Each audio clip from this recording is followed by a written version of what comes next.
महाविकास आघाडीचं सरकार यावं अशी अपेक्षा आहे. मध्ये जर तोड द्यायची असेल तर मोदी साहेबांना साथ देण्यासाठी आढळराव पाटलांना निवडून देणं फार गरजेचं आहे. काँग्रेस आता नेतृत्व गुण चांगली नसल्यामुळं मागे पडलेली.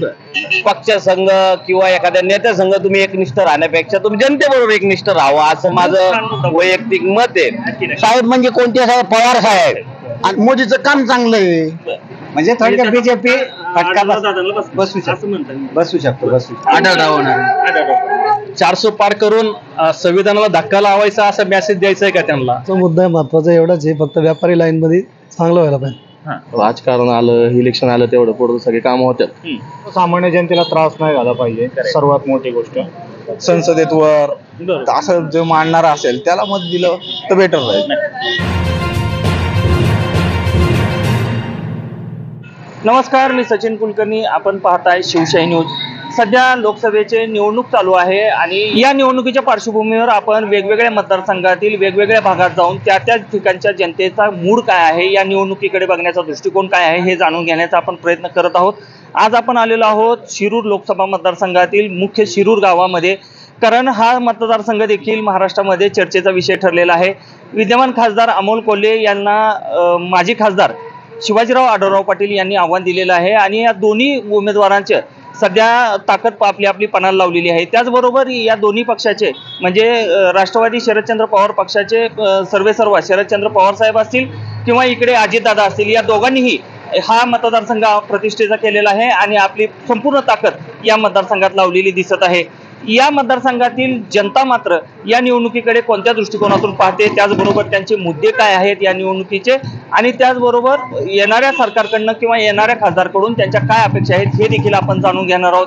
या सर्व प्रश्नांची उत्तरे मिळवण्यासाठी आपण आता जनतेशी चर्चा करूया, त्यांच्याकडूनच जाणून घेऊया. राजेंद्र खेतमाळे शहरात राहता का? शहरामध्ये राहतात. काय कसं बघता या निवडणुकीकडे, काय वाटतं तुम्हाला? आता तशी निवडणूक पाहिली तर ही काटेकी टक्कर आहे. काय होतं, सर्वसामान्यांचे विषय आणि राज्यामध्ये खूप मोठा बदल आहे तसा. हा, आता तसं राजकीय विषय जर म्हणलं तर ह्या सरकारचं आणि ह्या राजकारणाचं तसं काही कुठल्या दृष्टीने पाहण्यासाठी काही नाहीये. पण आता एक सर्वसामान्य एक मतदार म्हणून जर पाहिलं तर आता जे जुन्या सरकारपेक्षा हे नवीन जे सरकार येणार आहे याच्यावर बद्दल आम्हाला भरपूर अपेक्षा आहे. त्याच्या कोणतं नवीन सरकार? नवीन आम्हाला हे महाविकास आघाडीचं सरकार यावं अशी अपेक्षा आहे. म्हणजे इथल्या उमेदवारांचा जर आपण विषय काढला तर कोल्हे साहेब की आढळराव पाटील? कोल्हे साहेबांचं सगळ्याच बाबतीत तसं काम पण आहे आणि सर्वसामान्यांचा एक माणूस, सर्वसामान्यामध्ये राहणारा पण माणूस. पण त्यांच्यावर बरेच आरोप झाले की बाबा एकदा निवडून गेले की 5 वर्ष फिरकतच नाहीत, पुन्हा मतदारसंघात येत नाहीत, कार्यक्रम. आता कसं आहे, हा जो नेता आहे तसा एक गरीब घराण्यातला आहे, त्याला स्वतःचं घर पण पाहिजे आणि समाज पण पाहिजे आणि देश पण पाहिजे. आणि तसं जर पाहिलं तर हा जो नेता आहे यांनी कमी वेळामध्ये त्याचं नाव संसदेमध्ये, शिरूरचं नाव संसदेमध्ये आणि जे शेतकऱ्यांचे प्रश्न आहेत यांनी संसदेमध्ये चांगल्या पद्धतीने यांनी 10 वर्ष जरी टर्म काढली असेल तर जसा अमोल कोल्हेंनी संसदेमध्ये विषय मांडला तसा यांनी बाकीच्यांनी कुठला विषय शेतकऱ्याबद्दल मांडला आहे आणि अजूनही मांडतात ते. मला शेवटचं एक सांगा, केंद्रामध्ये मोदी सरकार पाहिजे का राहुल गांधी सरकार पाहिजे? आता केंद्रामध्ये तसं पाहिलं तर मोदी सरकार, जर परकीय ह्याच्या दृष्टीने पाहिलं तर मोदी सरकार पाहिजे, आणि तसंच शेतकरी आणि जर देशाचा विचार केला तर काँग्रेसचं सरकार. काका पुन्हा एकदा नाव सांगा. अजित मनोहर डोंगरे. काका, निवडणूक चालू आहे, तुमच्या माझ्यासारख्या सुशिक्षित लोकांनी या निवडणुकीकडे कोणत्या दृष्टिकोनातून आणि कोणत्या मुद्द्यावर पाहिलं पाहिजे? आज देशामध्ये मोदी सरकारला साथ दिली पाहिजे आणि अशा करता साथ दिली. एक बाकीचे कडबोळ, कोणाचं तोंड इकडं कोणाचं तोंड तिकडं, उद्या ममता बॅनर्जी तिकडं, इकडं शरद पवार साहेब, हे एकाच एक कधी होऊ शकत नाही. आज देशात जगामध्ये जर तोड द्यायची असेल तर मोदी साहेबांना साथ देण्यासाठी आढळराव पाटलांना निवडून देणं फार गरजेचं आहे. पण आपण जेव्हा मोदी साहेबांनी 400 पार म्हटलंय, होईल वाटतं तुम्हाला? होईल ना, न व्हायला काय झालंय? तुम्ही आम्ही ठरवलं तर नक्कीच होईल. मग या गोष्टीवर काँग्रेस असा आरोप करतोय की 400 पार यांना कशाला, 400 खासदार कशासाठी पाहिजे, तर ते संविधान बदलण्यासाठी आणि हुकुमशाही आणण्यासाठी. अतिशय चुकीचं आहे. त्यांच्या काळात 407 होते खासदार, त्यावेळेला ह्यांनी अनेक कायदे बदललेले असं कुठलाही नाही, चुकीचं गैरसमज पसरवतात. आज मला सांगा, काँग्रेस म्हणतंय, पंतप्रधान माजी पंतप्रधान म्हणतात की जर देशाचा वाटा द्यायचा असेल तर पहिलं कोणाला तर मुस्लिमांना द्यायचं. ही काय राजनीती आहे? हा? सगळे सारखे आहेत ना. धर्मावर आधारित राजनीती तर भाजप पण करत आहे. नाही ना, चुकीचं आहे. धर्मावर आधारित कधीच केलं नाही. आता मला जसं समजतंय तसं मी बीजेपीचाच माणूस आहे तसं, आणि का तर अभ्यास पूर्ण आणि देशाचं कर्तृत्व जे चांगलं व्हायचं असेल तर मोदीशिवाय पर्याय नाही. हे स्पष्ट आणि स्पष्ट आहे. जाता जाता आम्हाला सांगा, शिरूरचा खासदार कोण तुमच्या दृष्टीने? शिरूरचा खासदार आढळराव, शिवाजीराव आढळराव पाटील. काय वाटतं ह्या निवडणुकीकडे तुम्ही कसं पाहता? ह्या निवडणुकीकडे मी क्षेत्रीय पार्टी विरुद्ध भाजपा असा सामना बघतो. आणि क्षेत्रीय पार्ट्यांकडे एकमत नाहीये, लिडरशिप नाहीये आणि त्यांच्याकडे मुद्दे नाहीये व त्यांनी आतापर्यंत देशावरती कंट्रोल केलेलं नाही क्षेत्रीय पार्ट्यांनी. एकट्या काँग्रेसने केलंय, परंतु काँग्रेस आता नेतृत्व गुण चांगली नसल्यामुळं मागे पडलेली. आणि विकास होता काँग्रेसच्या काळात, राजीव गांधींनी भरपूर योजना आणल्या, परंतु ते आता नाहीयेत. मग त्यांचं नाव घेऊन फायदा काय? सध्या काँग्रेसचं जे नेतृत्व आहे ते सक्षम नाही. बीजेपी सोडून पर्याय नाही. शिरूर मध्ये जी लढत आहे ही दोन्ही उमेदवार तगडे, परंतु त्यांनी शिरूर साठी काही केलेलं नाही. मी वैयक्तिक सांगतो, दोन्ही उमेदवारांनी हा शिरूर साठी एवढा काही विकास म्हणा. शिरूरचा मेन पॉइंट आहे रस्त्याचा, शिरूर शहराचा पाण्याचा. आणि शिरूरचं जे ट्रॅफिक आहे, शिरूर पासून पुण्याला जाताना आज 2.5 तास लागतात. हा रस्त्याचा प्रॉब्लेम सिर्फ हा इलेक्शन पुरता बोलतात आणि बाकी देशात प्रत्येक ठिकाणी रस्ते झालेत, परंतु हा मेन रस्ता असूनही ह्या रस्त्याकडे आतापर्यंत दुर्लक्ष केले. फक्त कागदावरती हा रस्ता 3 मजली, 4 मजली, 2 मजली. तर हा रस्त्याचा प्रश्न याला निश्चितपणाने शिरूरची जनता वोट करेल आणि तो लावण्यासाठी बीजेपी सरकार ही लावू शकते. तर मी बीजेपीला आणि आढळराव समर्थन. मंडळींचं काय नेमकं चाललंय इथं म्हणलं? आमचं काय नाही चाललं, आम्ही व्यवसायावर लक्ष आहे, राजकारणापासून आम्ही दूर आहे. आम्हाला व्यवसायात पुढे जायचंय. हो. आणि सगळ्यात महत्वाचं आहे की आजकाल जो राजकारणात मुद्दा चाललाय की गद्दारी, निष्ठावंत, तर माझं सांगणं राहील, मी तर खूप छोटा माणूस आहे, माझं सांगणं राहील की पक्षासंघ किंवा एखाद्या नेत्यासंघ तुम्ही एकनिष्ठ राहण्यापेक्षा तुम्ही जनतेबरोबर एकनिष्ठ राहावं, असं माझं वैयक्तिक मत आहे. म्हणून माझं सगळ्यांना, माझ्याकडनं, आमच्या सगळ्या मित्रांकडनं या राजकारण्यांना होते, ऍक्च्युली ते त्यांचं करिअरच करतात, ते त्यांचा बिझनेस वाढवतात. आमच्याकडून त्यांना ऑल द बेस्ट. जो निवडून येईल त्यात पण आनंद आहे, जो पडेल त्याच्यासाठी पण आम्हाला आनंद होईल. काय अडचण नाही. येणाऱ्या आगामी इलेक्शन साठी त्यांना आमच्याकडनं मनपूर्वक शुभेच्छा आणि सगळ्या उमेदवारांना.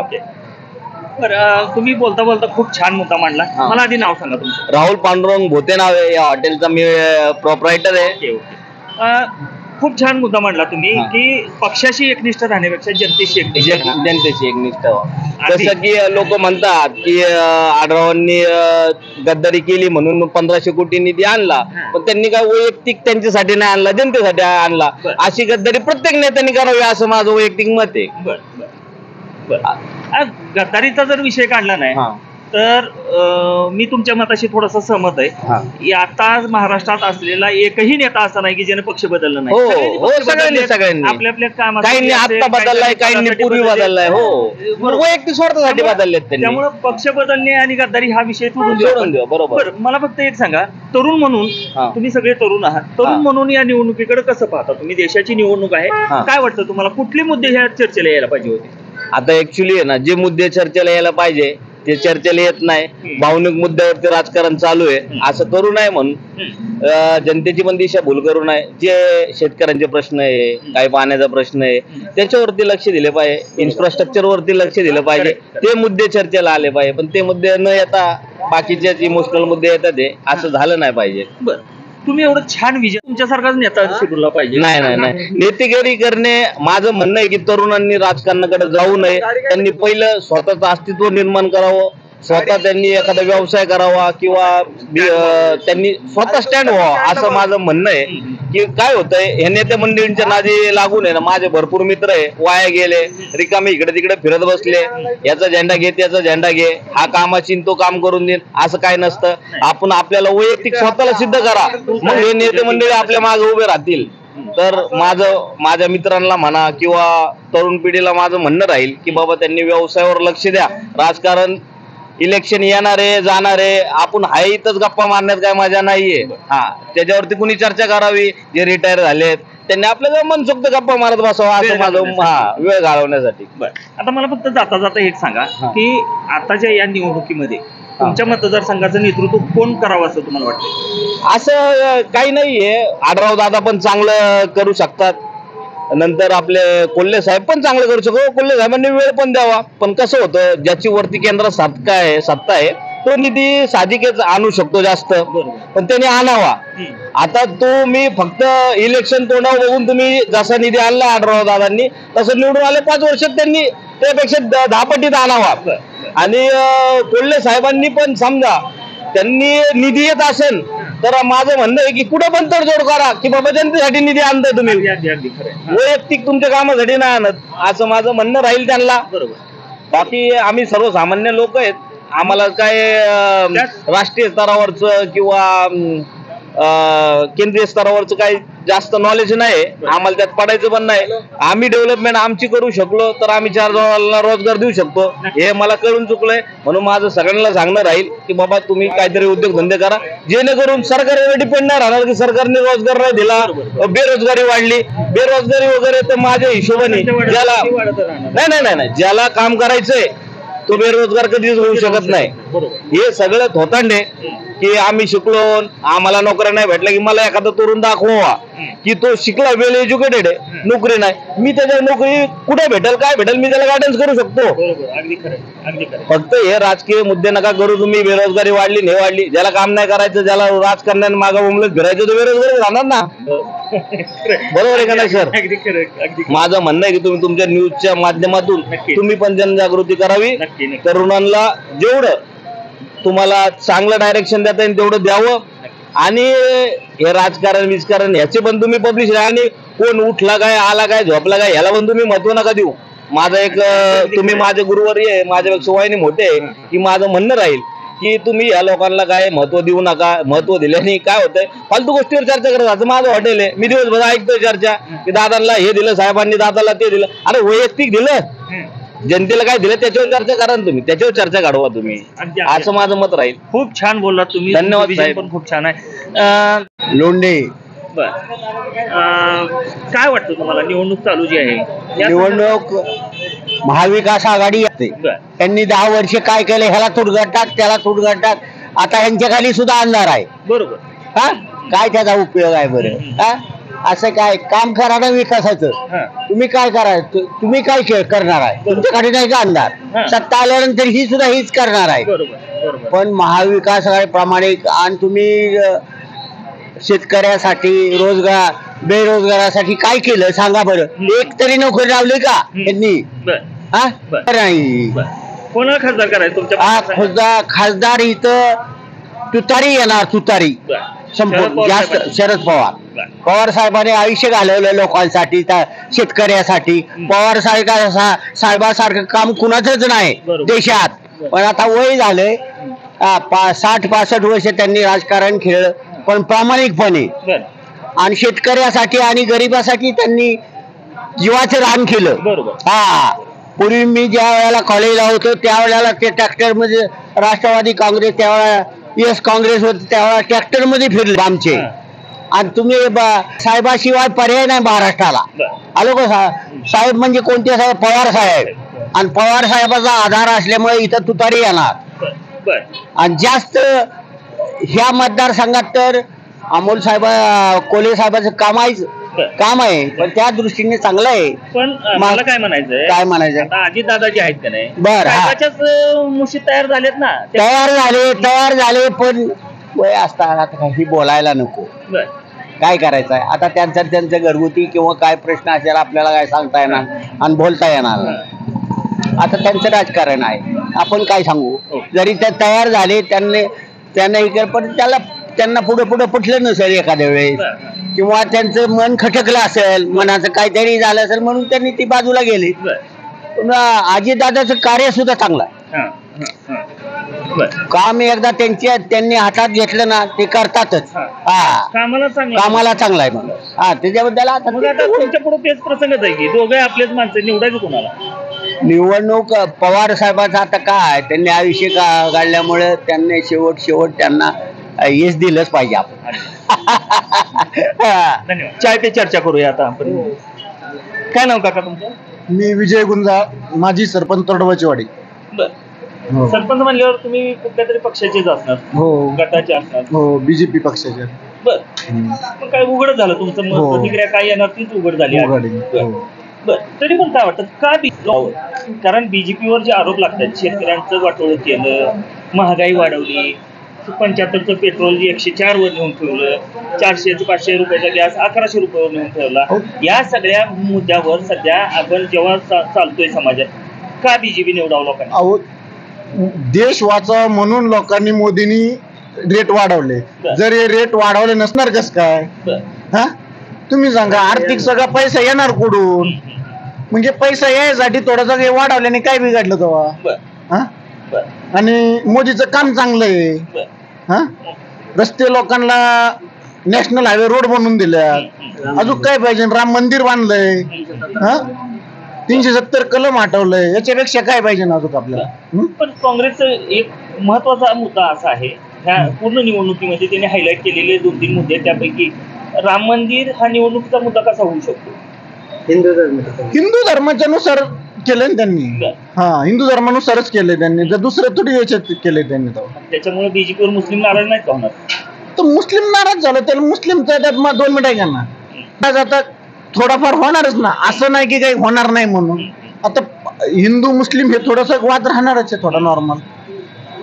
ते काय असं काय परफॉर्मन्स मुस्लिम लोकांना पण वाटतं की बाबा तिथं हे व्हायला पाहिजे, ते व्हायला पाहिजे, आपल्यासाठी हे केलं पाहिजे. पण आता देश चालवायसाठी थोडस आपल्याला त्याला हे करावंच लागणार ना. असं आहे ना. देशाच्या अस्मितेचा प्रश्न म्हणून राम मंदिराकडे. हो. त्याला काय नाव म्हणायचं तुमचं? मी संजय माशेरे, अहमदाबाद. तुम्ही सगळी एकत्र बसलाय म्हणल्यावर तुम्ही एकाच पार्टीचे असाल? नाही, मी कोणत्याच पक्षाचा नाही. तुम्ही कोणत्याच पक्षाचे? बर, मग न्यूट्रल म्हणून तुम्हाला काय वाटतं, या निवडणुकीकडे कुठले मुद्दे असायला पाहिजे होते? आता आपण बोलताना जे काही 4 मुद्दे चर्चेत आले होते, त्यापैकी हे मुद्दे असायला पाहिजेत का ह्या व्यतिरिक्त तुम्हाला वाटतं मुद्दे असायला पाहिजे निवडणुकीत? याच्यात मुद्दा असा आहे की महागाई, भ्रष्टाचार, आरोग्य, शिक्षण, याच्यावर हे मुद्दे पाहिजे. खरं चर्चेत यायला पाहिजे. येतात का तसे? नाही येत. हे वेगळेच मुद्दे उद्भवले जातात. कुठले मुद्दे येतात? हा, धर्मावर चालतंय, भ्रष्टाचार बोलतात. भ्रष्टाचारावर कोण बोलतो? विरोध नाही बोलत. कुणीच नाही बोलत. नाही ना, बोलतात ना.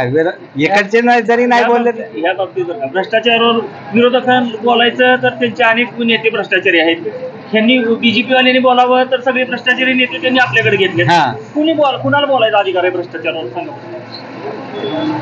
शेतकऱ्यांचे मुद्दे ते कोणी उपस्थित करत नाही. आता मला सांगा, तुमच्या मतदारसंघामध्ये कोण नेतृत्व करू शकेल असं वाटतं?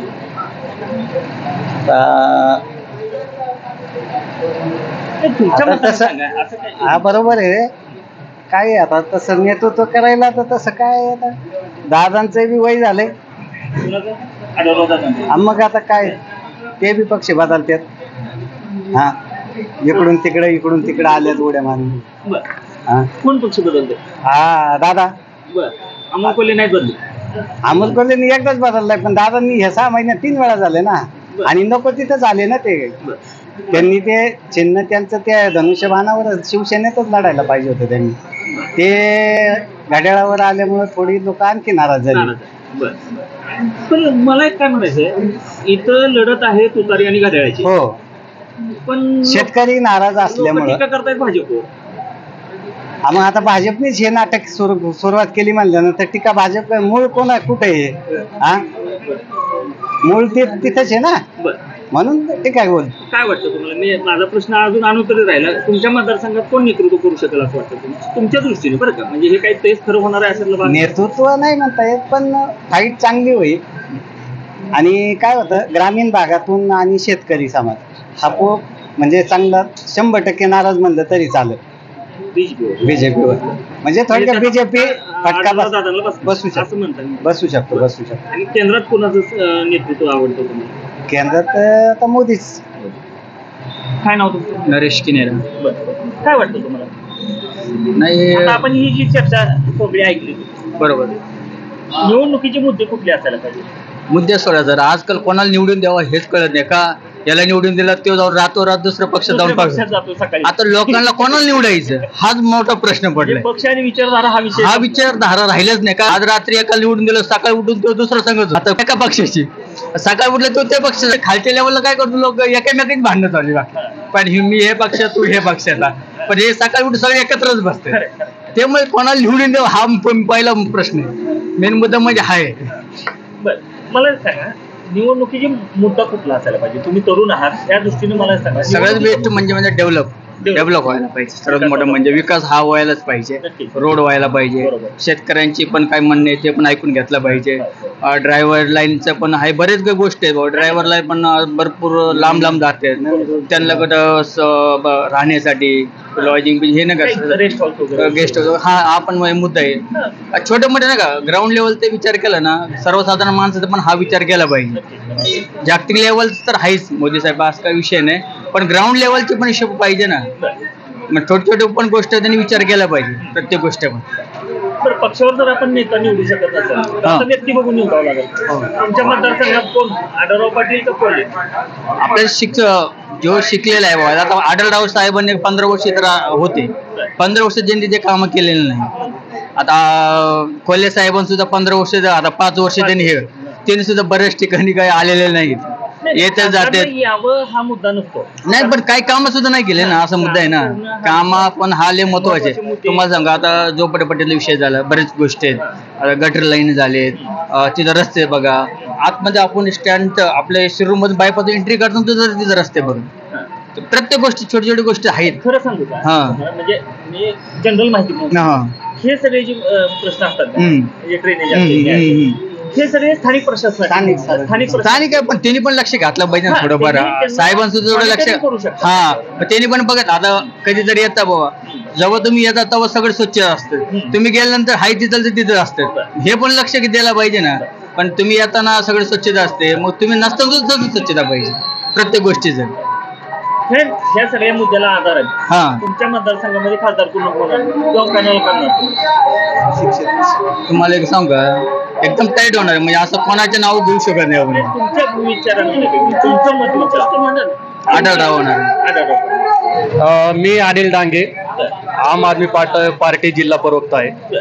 आम आदमी काय तुमची युतीच आहे काँग्रेस आणि महाविकास आघाडी बरोबर?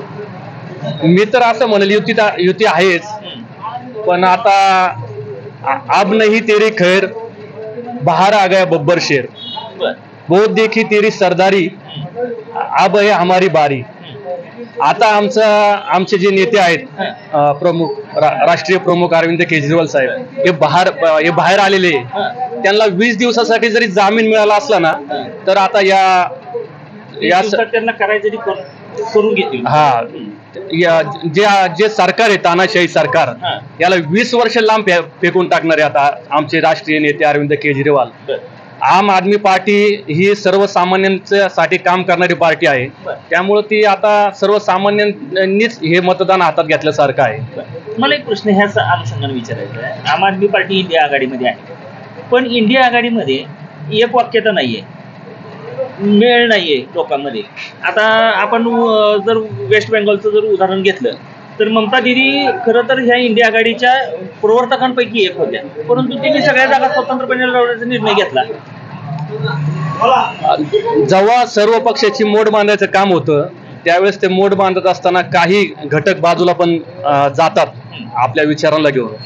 पण आपला मुख्य उद्देश हाच असतो मोड बांधताना, की जे हे तानाशाही सरकार आहे एकत्र येण्याचंच कारण असं होतं की हे तानाशाही सरकार आहे, या तानाशाही सरकारला बाजूला फेकलं पाहिजे, लोकशाही वाचवली पाहिजे, संविधान वाचवलं पाहिजे, या भूमिकेतून ही आघाडी झालेली आहे. संविधानाला काय झालं? आता त्यांचा नाराज असा होता की अबकी बार 400 पार, म्हणजे याला नेमकं म्हणायचंय काय? 400 पार करून संविधानाला धक्का लावायचा असा मेसेज द्यायचा आहे का त्यांना? राजीव गांधीचे 407 होते. राजीव गांधीची जरी 407 असेल तर त्यांची एक सर्वसमावेशक भूमिका होती.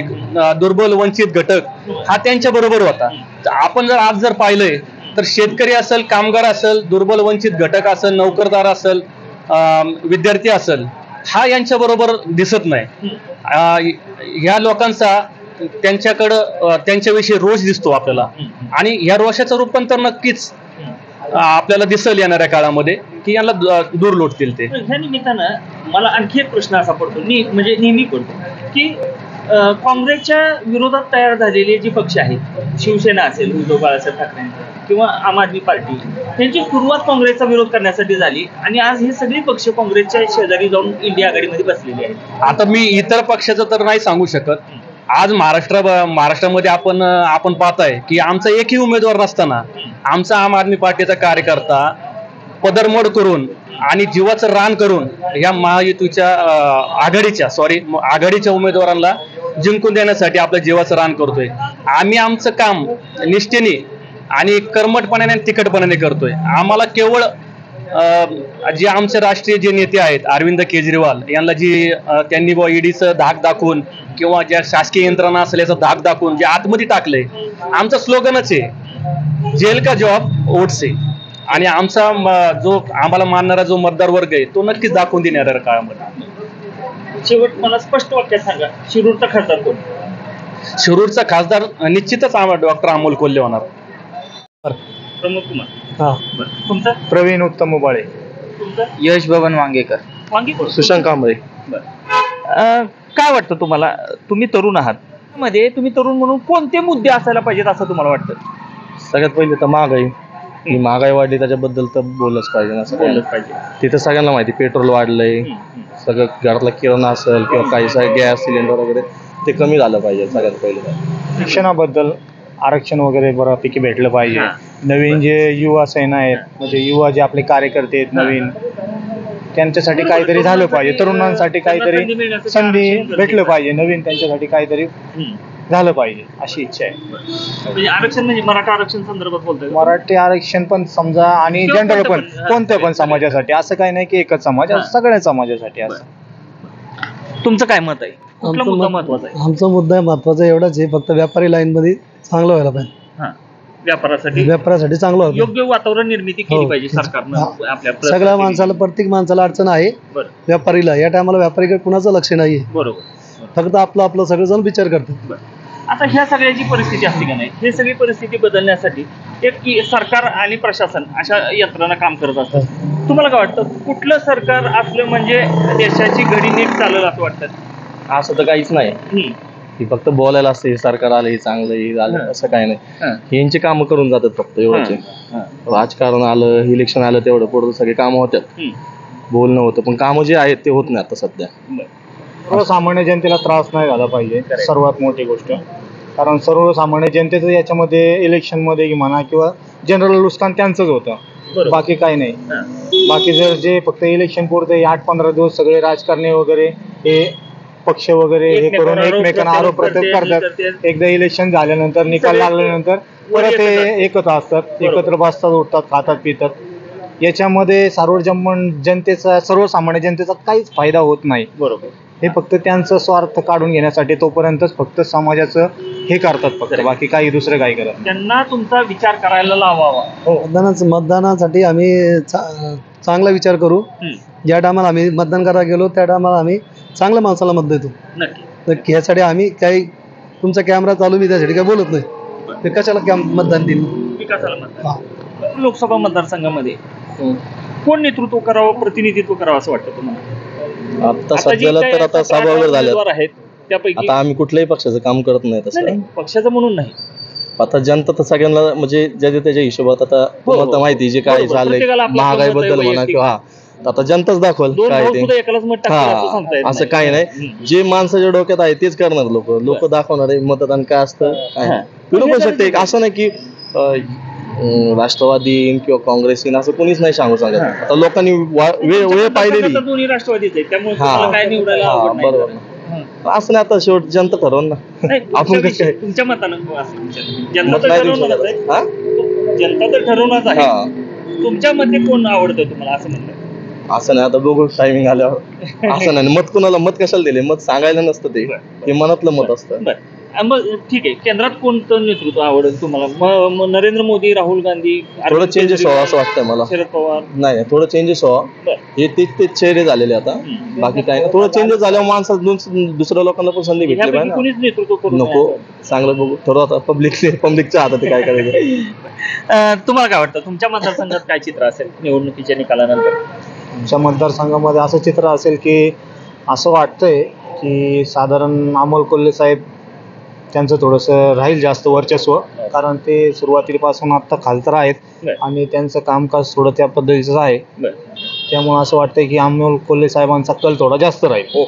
आता मला फक्त सांगा, केंद्रामध्ये कुणाचं नेतृत्व बघायला आवडेल तुम्हाला, किंवा सरकार कुणाचं बघायला आवडेल? केंद्रामध्ये आता सरकार तसं पाहिलं तरी मोदी कोण येईल असं म्हटलं साहेबांचं नाही मी, हां तुम्हाला कोण आवडेल? मोदी साहेबांचंच वर्चस्व आणि येण्यासारखं वाटतंय. तुमच्या मते काय वाटतं, तुमच्या मतदारसंघात कसं चित्र असेल? आम्हाला सगळं वेगळं पाहिजे.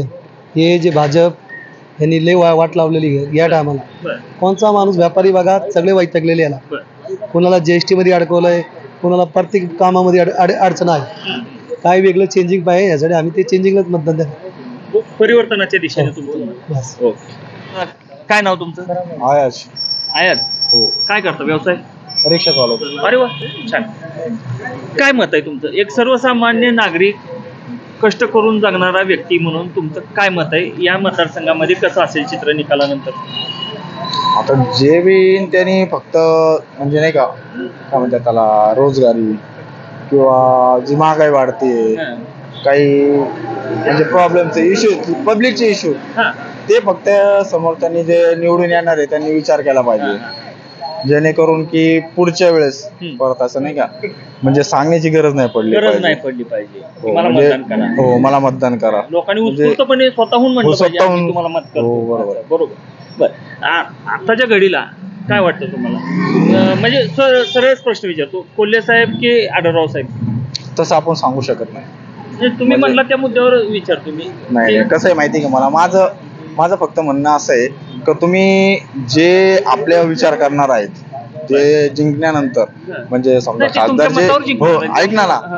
तुम्ही सपोज कोणीही जिंकलं आता या वेळेस, तर जिंकल्यानंतर म्हणजे पब्लिकची प्रॉब्लेम्स काय आहेत त्या फक्त जाणून घेऊन त्याचं फक्त सोल्युशन केलं, तर तसं करणारा असेल जर आणि ते प्रॉब्लेम मांडणारा असेल, म्हणजे संसदेत वर बरोबर. असं जे मांडणारा असेल त्याला मत दिलं तर बेटर राहील.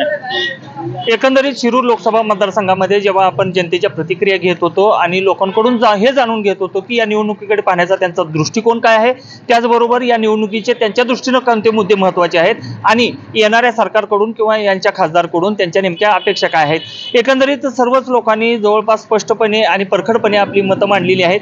या मतदारसंघामध्ये नेमका निकाल काय लागणार हे पाहण्यासाठी मात्र आपल्याला काहीशी काळ प्रतीक्षा करावी लागणार आहे. या व्हिडिओच्या बाबतीत आपले काय प्रतिक्रिया आहेत त्या आपण कॉमेंट बॉक्समध्ये आम्हाला नक्की कळवू शकता. व्हिडिओ आवडला असेल तर लाईक करा, नक्कीच आपल्या मित्रांबरोबर शेअर करा. जर्नलिस्ट फैजलसह सचिन कुलकर्णी, शिवशाही न्यूज, शिरूर. ताज्या घडामोडी जाणून घेण्यासाठी शिवशाही न्यूज यूट्यूब चॅनलला सबस्क्राईब करा. आपण हा व्हिडिओ फेसबुकवर पाहत असाल तर फेसबुक पेज फॉलो करा आणि शिवशाही न्यूज.com या आपल्या वेबसाईटलाही भेट द्या.